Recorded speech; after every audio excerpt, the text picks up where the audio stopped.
మన మిరపకాయని మిస్టర్ బచ్చన్ గా తీసుకురాబోతున్న హరీష్ శంకర్ గారిని ఇప్పుడు మాట్లాడవలసిందిగా రిక్వెస్ట్ చేస్తున్నాం. Good evening everybody. First of all congrats Karthik, great film. కారైక్కుడిలో షూటింగ్ చేస్తున్నాం mister Bachchan. So same production company కాబట్టి అక్కడ స్పెషల్ షో అరేంజ్ చేశారు మాకు. ఈగల్ ఫస్ట్ హాఫ్ చూసి డీసెంట్గా ఉంది, బాగుంది అనుకున్నాను. సెకండ్ హాఫ్ చూసిన తర్వాత మైండ్ బ్లోయింగ్ అనిపించింది. Amazing film. అంటే ఇలాంటి పాయింట్ని ఇంత స్టైల్గా చెప్పడం అనేది మామూలు విషయం కాదు కార్తిక్. ఇదే కథ నాకు ఇచ్చి ఉంటే నేను ఇంత ఇంపాక్ట్గా తీసేవాడిని అయితే కాదనిపించింది నాకు సినిమా చేసినప్పుడు. Let me be honest with you. And సినిమా రిలీజ్ ముందు అప్పటి నుంచి కూడా అన్నయ్య ముగ్గురు గురించి బాగా మాట్లాడుతున్నారు. మణిబాబు అనే అబ్బాయి డైలాగ్ చాలా బాగా రాశాడు రా, అదిరిపోద్ది చూడు అని. మణిబాబు కంగ్రాచులేషన్, అప్పుడే మీరు సక్సెస్ఫుల్ రైట్ అనుకున్నాను. ఆ తర్వాత దేవ్ జాండ్, మీ పేరుని ప్రాక్టీస్ చేసినట్టు నా లైఫ్లో నేను చదువులు కూడా ప్రాక్టీస్ చేయలే. చూడండి ఈయన పేర్లో ఇప్పుడు మన ఎప్పుడైనా జీ అంటాం చూసారా, అలాగే దేవ్ జాండ్ పేరులోనే మ్యూజిక్ ఉంది. ఇంకెవరి పేర్లో అంత మ్యూజిక్ లేదు. దేవ్ జాండ్ అంటేనే అది ఒక సౌండ్ వస్తుంది. ఎక్స్ట్రాడినరీ వర్క్ అండి. నేను పేరు చేసి మీరు తెలుగు రాదేమో, అనవసరంగా పొగిడితే వేస్ట్ అయిపోతామో అనుకున్నాను. మీరు తెలుగు మాట అయితే చాలా రిలీఫ్ అనిపించింది నాకు. ఎక్స్ట్రాడినరీగా చేశారు, super work and congratulations. Long way to go. Karthik గురించి స్పెషల్గా మాట్లాడాలి, ఎందుకంటే తను నీ గురించి మాట్లాడడానికి ఒక చిన్న సందర్భం ఉంది, చెప్తాను నీకు. పీపుల్ మీడియా ఫ్యాక్టరీతో అండ్ నేను ఇప్పుడు మిస్టర్ బచ్చన్ చేస్తున్నాను. ధమాకాకి ఈగిల్కి అసలు సంబంధం లేదు, మీరు చూసుంటారు. అలాగే ఈగిల్కి మిస్టర్ బచ్చన్కి ఏమాత్రం సంబంధం ఉండదు. 3 డిఫరెంట్ వైవిధ్యమైన సినిమాలు మా రవినీకి అందించినందుకు మనస్ఫూర్తిగా నేను విశ్వప్రసాద్ గారికి కృతజ్ఞతలు చెప్పుకున్నాను. అలాగే మా వివేక్ గారికి థ్యాంక్ యూ సార్. డెఫినెట్గా దేవుడు మెయిల్ చేస్తే, వెబ్సైట్లు అనుకూలిస్తే మనం కూడా హ్యాట్రిక్ కొడదాం. ఒక ట్వీట్, నాకు సినిమా చూసిన తర్వాత, అంటే మేము షూటింగ్లో ఉన్నాం కదా, సినిమా చూడలేదు, నైట్ సినిమా చూసాం. అందరిలాగే నేను కూడా సోషల్ మీడియాలో ఏంటి సినిమా అని చూస్తుంటే లవ్ స్టోరీ లేదు అని ఎక్కడో ట్వీట్ చూశాను. నేను లవ్ స్టోరీ ఇంకా బాగా చేయొచ్చు, లవ్ స్టోరీ ఇంకా బాగా చేయాలో అదేదో అన్నారు. నాకు అనిపించింది ఇప్పుడు ఏమైనా టైటిల్ ఏమైనా ప్రేమ పావురాలు అని పెట్టారా దీనికి? ఏమైనా లవ్ స్టోరీ ఎక్స్పెక్ట్ చేయడానికి ప్రేమ పావురాలు, ప్రేమ పంజరం, ప్రేమాలు ఏమైనా పెట్టామా టైటిల్? తుపాకీ పట్టుకొని అంత గడ్డం పెంచుకొని షూట్ చేసుకుంటూ వెళ్తుంటే ఇలా లవ్ స్టోరీ ఎక్స్పెక్ట్ చేసామంటే ఏంటి అసలు నాకు అర్థం కాలే బేసిక్గా. మీరు అంటే ఇప్పుడు ఏం మాట్లాడినా మళ్ళీ ఏమవుతుందంటే మళ్ళీ కాంట్రవర్సీ, అదన్నాడు ఇదన్నాడు ఇవన్నీ అనుకుంటారు. మీరు అనుకోవడం మానరు, నేను అండమ్మా అన్ను, అది సరిపోతుంది. అలాగా కార్తీక్ అనే వ్యక్తి గురించి ఒకసారి ఆలోచించుకున్నాను. క్రిటిసైజ్ చేసాము, అన్ని సినిమాలు అందరికి నచ్చాలని లేదు. చాలామంది నా దగ్గరకు వచ్చి సార్ మీ గబ్బర్ సింగ్ అంటే మీ మిరప కంటే షాక్ నచ్చింది అంటుంటారు. ఏం మాట్లాడి నేను తెల్లమో వేసుకొని నిలబడతా, నీలాంటి వాళ్ళు ఆ రోజు స్టేట్ అంతా ఉంటే బాగుండు అనుకుంటా. అన్ని సినిమాల్లో అందరికి నచ్చాలని రూల్ లేదు. ఈగల్ బాగా నచ్చిన వాళ్ళు ఉండొచ్చు, నచ్చిన వాళ్ళు ఉండొచ్చు, ఎలా ఉండొచ్చు. But should understand one thing, criticize చేసే ముందు తను ఒక ఎక్స్ట్రానరీ కెమెరామెన్. కార్తీక్ గెట్టం అనే వ్యక్తి ఒక ఎక్స్ట్రానరీ కెమెరామెన్, చాలా కంఫర్టబుల్. అతను కనుక సినిమాటోగ్రఫీ చేయాలనుకుంటే చేతిలో 10 సినిమాలు ఉంటాయి ఎప్పటికీ. నాకు తెలిసి చాలామంది నా దగ్గరకు వచ్చి మా అసిస్టెంట్స్ లేకపోతే యంగ్స్టర్స్ వచ్చి కథలు చెప్తే మేము డైరెక్షన్ చేద్దాం అనుకున్నప్పుడు కెమెరా అంటే కార్తీక్ కావాలి సార్, కార్తీక్ కావాలి సార్, ఇంతమంది చెప్పారు నా దగ్గర. అతను చాలా కంఫర్టబుల్ పొజిషన్లో చాలా మంచి కెమెరామెన్గా పేరు సంపాదించుకొని అక్కడితో సంతృప్తి పడకుండా కష్టపడి డైరెక్టర్ అనే స్థాయికి వెళ్ళి మొత్తం ఒక మైండ్ బ్లోయింగ్ టేకింగ్తో ప్రపంచం అంతా మెచ్చుకునేలా ఇవాళ ఒక సినిమా తీశాడు. ఆ సినిమా ఎంత కలెక్ట్ చేస్తుంది, ఎన్ని రికార్డులు కొడుతుంది పక్కకు పెట్టే ముందు ఆ వ్యక్తిని క్రిటిసైజ్ చేసే ముందు ఇతని జర్నీ ఏంటి, ఇతను ఎందుకు ఈ సినిమా తీశాడు అని ఒక క్షణమన్నా మనం ఆలోచించాలి కదా. ఆ రకంగా ఆ మాట అనేసరికి నాకు నిజంగా చాలా ఫీల్ అయ్యాను. నేను అప్పటికి సినిమా చూడలేదు కాబట్టి ఏంటి లవ్ స్టోరీ అంటారు. తర్వాత ఆరాధిస్తే తెలిసింది ఈ బ్యాచే RRRలో రొమాన్స్ లేదని అన్నారంట. ఆ తర్వాత తెలిసింది నాకు. తర్వాత ఎవరు ఈ తాలూకు వ్యక్తి అంటే తర్వాత అని చెప్పారు. ఒక విషయం మనందరం మర్చిపోయామా లేదా మనలో కొందరు మర్చిపోయారా నాకు తెలియదు. మీకు గుర్తుంటే సంతోషం, గుర్తులేని వాళ్ళు గుర్తు చేస్తున్నాను అనుకోండి. నేనేదో గరికపాటి గారిలాగో చాగంట్లాగా ప్రవచనం మాత్రం ఇవ్వట్లా. వినండి, సినిమా ఇండస్ట్రీ అంటే ప్లీజ్ సైలెన్స్, ఒక్క మాట సైలెన్స్, మిగతాది కావాలంటే మాట. సినిమా ఇండస్ట్రీ అంటే సినీ నిర్మాతలు, సినీ దర్శకులు, సినీ నటులు, సినీ జర్నలిస్టులు కూడా మనం అందరూ ఒక ఇండస్ట్రీ.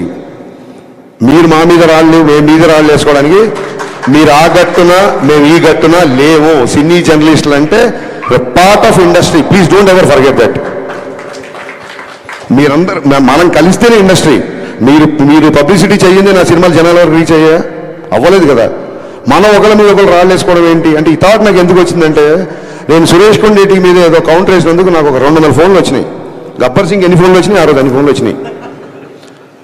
నేను రియలైజ్ అయ్యా, మళ్ళీ వీడియో చూసా, ఎందుకు ఎంతమంది ఫోన్ చేస్తాను వీడియో చూసా. నేనేం పెద్ద గొప్పగా మాట్లాడలా, మామూలుగా నా ఫ్లోలోనే మాట్లాడి అంతే. నేనే నాకు సురేష్ కొండేటితో నేను ఆయన సురేష్ కొండేటి నేను కౌంటర్ వేస్తే దానికి అప్రిషియేషన్ ఏంటిది చూస్తే నాకు అర్థమైంది ఏంటంటే, నేను గొప్పగా మాట్లాడలా, అతను చాలా సందర్భాల్లో తప్పుగా మాట్లాడాడు. అతని తాలూకున్న కసి నా పట్ల అప్రిషియేషన్గా మారి అన్ని ఫోన్లు వచ్చాయని నాకు అర్థమైంది. నేను పడగొట్టే ప్యాచ్, పడిపోయే ప్యాచ్ కాదు పన్ను. సో నా తర్వాత అనిపించింది, ఇతను ఎవరు 10 ఏళ్ళ షాక్. అప్పటి నుంచి నాతో ట్రావెల్ అవుతాడు సురేష్ కొండేటి. కరెక్ట్గా లైట్లకి కెమెరాలు మైక్లు అనేసరికి మనం ఆ గట్టు ఈ గట్టు అని ఎందుకు అనుకుంటున్నాం, మనం ఒక ఇండస్ట్రీ కదా, సినీ జర్నలిస్ట్ అందరూ మన ఇండస్ట్రీ కదా. I didn't enjoy it. Suresh కొండేటిని ఏదో కౌంటర్ వేసా 10 మంది ఫోన్ చేస్తే నేను దాన్ని ఎంజాయ్, నాకు చాలా బాధ వేసింది తర్వాత ఆలోచించుకుంటే. ఎందుకు అనవసరంగా మనం ఒక ఇండస్ట్రీ కదా, సోషల్ మీడియాలో బయట వాళ్ళు జనాలు మనం చూసి నవ్వుకోవడం ఏంటి అని అనిపించింది సీరియస్గా. మేము ఏ పొలిటికల్ ఎజెండా లేకుండా సినిమాలు తీస్తున్నామని చెప్పట్లా, తీయాలి అని చెప్తున్నా. మేము ఒక వ్యాపారం చేస్తున్నాం. సినిమా ఫస్ట్ కళాత్మకత, రెండో వ్యాపారం. నాకు రాజకీయ పద్ధతి పార్టీలు కూడా నా సినిమా చూడాలని కోరుకుంటా. అన్ని పార్టీల వాళ్ళు, కాంగ్రెస్ వాళ్ళు, టీఆర్ఎస్ వాళ్ళు, బీఆర్ఎస్ వాళ్ళు, బీజేపీ, వైసీపీ, నా సినిమా అందరూ చూడాలనుకుంటా. నేను ఒక వర్గాన్ని ఎందుకు దూరం చేసుకుంటా, నేను దూరం చేసుకునే ఆలోచన నాకు ఎందుకు ఉంటుంది. ఒకసారి నా ట్విట్టర్ హ్యాండిల్ చూడండి, పవన్ కళ్యాణ్ గారు క్లియర్గా చెప్పారు, ఎవరు cinema director stick to cinema. Janasena సంబంధించినవి కానీ, లేకపోతే ఇంకోటి సంబంధించినవి కానీ, లేకపోతే నా పద్ధతిలో అన్నారు కానీ మీరు ఎవరు రియాక్ట్ అవ్వాల్సిన అవసరం లేదు. మీ పని మీరు చేసుకుంటే చాలా క్లియర్గా చెప్పారు. ఎందుకంటే సినిమా చేస్తున్నప్పుడు ఆ సినిమా హౌస్ఫుల్ అవ్వాలనుకుంటాం. 10 మంది కాదు, 100 మంది, 1000 మంది, 1,00,000 మంది నా థియేటర్లో ఉండాలనుకుంటాను నేను. ఒక ప్రత్యేక ఎజెండా అంటే ఉండదు. నిన్న ట్వీట్ ఎందుకంటే బాధేసింది, అరే రెండో సినిమా చేస్తున్నాడు, మేము ఉన్నాం కదా బండబారిపోయి మీ మాటలకి, మీ ట్రోలింగ్లకి, మీ అన్నిటికీ మా మీద అయ్యండి సెటర్లు, మేము రెడీ. అతను రెండో సినిమా, ఒక అద్భుతమైన కెమెరామెన్ ప్యాషన్తో ఒక సినిమా తీశాడు. ఇలాంటి రేటింగ్లు, ఇలాంటి నెంబర్లు, ఇలాంటి కామెంట్స్ మీకు నచ్చలేదు వదిలేయండి. సంస్కృతంలో సామెత ఉంది, నప్రియాత్ సత్యం అప్రియం. అవతల వ్యక్తికి నచ్చని ఒక సత్యాన్ని కూడా చెప్పొద్దని ఒక సామెత ఉంది. మన ఇండస్ట్రీ కదా, మన వ్యక్తి కదా, వాడికి ఏం మీరు ఆకాశం మీద పెట్టకర్లా. ఏమైపోయిందంటే ఒక చిన్న లైన్ మిస్ అవుతున్నాం. క్రిటిసిజంకి, ట్రోలింగ్కి తేడా తెలియకుండా పోతుంది. విమర్శ వేరు, ఎద్దేవా ఎగతాళి వేరు. ఎవరో సోషల్ మీడియాలో ఫ్రస్ట్రేటెడ్ యూతో, ఫన్ కోసం చేసే యూతో ట్రోల్ చేస్తారంటే అర్థం ఉంది. మన రివ్యూలు కూడా, మన మనుషులు కూడా ట్రోలింగ్ స్థాయికి దిగజారిపోతున్నారు. అక్కడ బాధేస్తుంది. క్రిటిసిజంకి ఎవరు అనరే, ఇక్కడ హరీష్ శంకర్ ఈ సీన్ దగ్గర పట్టు తప్పాడు, ఇక్కడ డైరెక్షన్ బాగాలేదు, ఈ సీన్ సరిగ్గా రాయలేదు. అద్భుతమైన క్రిటిసిజం కదా, క్రిటిసిజం చేయండి. ఎత్తేవా ఉన్న ఎగతాళి స్థాయికి వెళ్ళిపోతుంది, అక్కడ బాధేస్తుంది. ఇవన్నీ జరిగిన తర్వాత ఏమంటారంటే, మళ్ళీ మైకి తీసుకున్నాడు, మళ్ళీ గట్టిగా మాట్లాడంటారు. ఖచ్చితంగా గట్టిగా మాడతాను. 4 ఏళ్ళు అయింది, సినిమా లేట్ అవుతుందని చెప్పి ప్రొడ్యూసర్ ఇంట్లో కూర్చొని తెల్లార్ల వరకు మద్యం తాగాడు ఒక డైరెక్టర్. ఇతను పవన్ కళ్యాణ్తో బ్లాక్ బస్టర్ తీసి ఎంతకు ముందు ఇంకెవరు. ఇది మళ్ళీ ఆడికి ధైర్యం ఉండదు, మొత్తం రాసిన ధైర్యం ఉండదు. ఒక షాడో పెట్టి పెడతాడు, దమ్ముంటే నా ఫోటో వేసి హరీష్ శంకర్ తెల్లార్లు తాగాడని రాయి, దాని తర్వాత నేను కౌంటర్ వేస్తాను. నువ్వు నాకు ఏమైనా ఐస్ వేసావా, నాకు పెగ్గు కలిపావా, ఎరా పెగ్గు పట్టరా అంటే నువ్వు పెగ్గు తీసుకొచ్చావా, ఏంట్రా నీ సోర్సు. పోనీ ధైర్యంగా ఫోటో వేసి రాయడు ఒక చిన్న షాడో.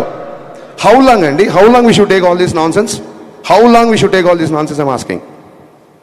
ఇప్పుడు ఏమంటారు, ఇంకా మళ్ళీ మొదలు, రేపొద్దు నీ సినిమా కూడా వస్తుంది కదా, నీది కూడా చేస్తావు కదా. మాటకు ముందు ఆ గ్యాప్ వచ్చింది. నేను ఇప్పుడు 2 సినిమాలు షూటింగ్ చేస్తున్నా, ఉస్తాద్ భగత్ సింగ్, మిస్టర్ బచ్చన్. అతి త్వరలో ఇంకో 2 పెద్ద హీరోలతో అనౌన్స్మెంట్ రాబోతున్నాయి, సినిమాలు చేయబోతున్నా. ఇది ఏంటి ప్రోగ్రెస్ రిపోర్టా? మా నాన్నలాగా మీరు నా స్కూల్లో ఏమైనా ఫీజు కట్టారా, నేను ఏం చేస్తాను మీకు చూపించుకోవడానికి? 4 సంవత్సరాలు కుదరకపోతే నా 5 ఏళ్ళు కుదరదు. ఏంటి మీ ప్రాబ్లం ఏంటి? మీ ఇంటికి వచ్చి అడుగుతున్నానా, నా రెంట్ కట్టండి అన్నా, నా ఇంకోటి చేయండి అను. సినిమా లేట్ ఉందని ఫ్రస్ట్రేషన్తో ఇదా.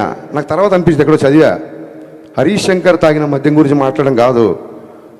మన మన మన మన వాడు ఎలా ఉంటారంటే, శ్రీశ్రీ రాసిన పద్యం కంటే కూడా శ్రీశ్రీ తాగిన మద్యమే ఎక్కువ ప్రాచుర్యం పొందిందని చెప్పాడు ఒక కవి. విపరీతమైన పర్సనల్ అటాక్. మేమేమన్నా గాంధీ మాత్రం చెప్పామో మీకు? విపరీతం అయిపోయింది నాకు. కార్తీక్ పరీక్షలో నేను ఆ విషయంలో చాలా ఫీల్ అయ్యా. రేపు మన సినిమాలు వస్తున్నాయి, రేపు పొద్దున ఖచ్చితంగా పీపుల్ మీడియా ఫ్యాక్టరీ విశ్వప్రసాద్ చాలా ఓపెన్గా చెప్పారు 100 సినిమాలు చేస్తానని. మేము అన్ని సినిమాలు చేస్తామో తెలియదు, ఎందుకంటే మీకు చూస్తున్నారు కదా 3-2 ఏళ్ళు పడుతుంది మరొక సినిమాకి. సో అన్ని సినిమాలు తీయొచ్చు తీయకపోవచ్చు. ఒకసారి మా గ్రూప్లో, మా డైరెక్టర్ గ్రూప్లో రాఘవేంద్ర గారు ఏదో సినిమాకి 27 years 100 films 150 అనేది పెట్టారు. మేము అందరం కంగ్రాట్ చేసాం. నేను అన్నాను మేము 100 yearsలో 27 సినిమాలు తీయలేమేమో ఇప్పుడున్న పరిస్థితులు అని చెప్పాను. ఇక్కడ నెంబర్ ఆఫ్ సినిమాలు వస్తాయి, మాలో విషయం ఉన్నంత వరకు మేము నిలబడతాం. ఆయన 100 సినిమాలు చేయడానికి వచ్చిన ప్రొడ్యూసరు, ఆయన 100 సినిమాలు తీద్దాం అనుకున్నప్పుడు ఎన్ని లక్షల మందికి వస్తుందో, ఒక దాన్ని ఏమంటారు, ఒక ఉపాధి వస్తుంది. ఒకసారి ఆలోచించండి. సేవ్ టైగర్స్ కాదు, సేవ్ ప్రొడ్యూసర్స్. మనం మీడియా అవ్వచ్చు, మీరు అవ్వచ్చు, మేము అవ్వచ్చు. మేము కంపల్సరీ కాపాడు. 100 సినిమాలు తీసేవాడిని 50 తర్వాత పంపించేశారు అనుకోండి, మనకే 50 సినిమాలు రెవెన్యూ పోయినట్టు. రేపు మీ సినిమాలు వస్తున్నాయి, రాస్తారు, అది ఇది అంటారేమో. పర్టికులర్గా మళ్ళీ గుమ్మడికి కంటే అందరు భుజాలు అనుకోకండి. పర్టికులర్గా సదరు వెబ్సైట్కి చెప్తున్నా, మీరు ఏమన్నా రాసుకోండి. ఎందుకంటే ఈ ట్రోలింగ్లు మీకు కొత్తనేమో. సినిమా పుట్టాక వెబ్సైట్లు పుట్టాక సినిమాలు పుట్టాకే వెబ్సైట్లు పుట్టాయి. మేము ఇంట్లో నుంచి బయలుదేరి వచ్చే ముందు డైరెక్షన్ చేద్దాం ఉన్నప్పుడు ఫస్ట్ ట్రోలింగ్ స్టార్ట్ చేసింది మా అమ్మ, మా నాన్న. ఈ మొహానికి ఈడో పెద్ద డైరెక్టరు అని. ఆ తర్వాత మా బంధువులు, మా ఫ్రెండ్స్, మా నేబర్స్, హరీష్ గారు పెద్ద స్పీల్బర్గ్ అంటారా, సినిమాలకు వెళ్తానంటారా, ఈడో పెద్ద మండరత్నం అంటారా అని చెప్పి అందరు అన్నారు. ఈ ట్రోలింగ్లు మాకేం కొత్త కాదు. ఇప్పుడు మీరు చేసే ట్రోలింగ్ అసలు అప్పుడు ఏమీ లేనప్పుడు ట్రోలింగ్ చేస్తున్నారు. ఈ ట్రోలింగ్లు అన్నీ మాకు ఎప్పుడూ అయిపోయినాయి. ఎందుకు ఫర్దర్గా కూడా మేము తీసుకుంటామంటే, నేనే కాదు, హీరో అవ్వచ్చు, హీరోయిన్ అవ్వచ్చు, అసిస్టెంట్ డైరెక్టర్ అవ్వచ్చు, మ్యూజిక్ డైరెక్టర్ అవ్వచ్చు, అన్నిటికీ తెగించే ఇక్కడికి వచ్చాము. Just I want make it remind. మీ అందరూ గుర్తుపెట్టుకోండి, అన్నిటికీ తెగించి ఎన్నో సౌఖ్యాలు సుఖాలు త్యజించి ఇక్కడికి వచ్చి నిలబడ్డాం. రేపొద్దున మళ్ళీ అటాక్ స్టార్ట్. నేను మళ్ళీ చెప్తున్నా, సినిమా ఇండస్ట్రీ అంటే సినీ జనరేషన్ అందరూ అని చెప్పి నేను స్పీచ్ స్టార్ట్ చేశాను. లేదు రేపొద్దున ఇలాగే పగబడతాం, ఇలాగే ఆర్టికల్ రాస్తాం అనుకుంటే, మీరు అభిమానించే వ్యక్తే ఒక జెస్చర్ చెప్పాడు.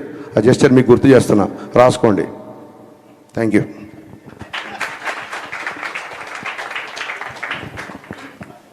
Okay, so thank you.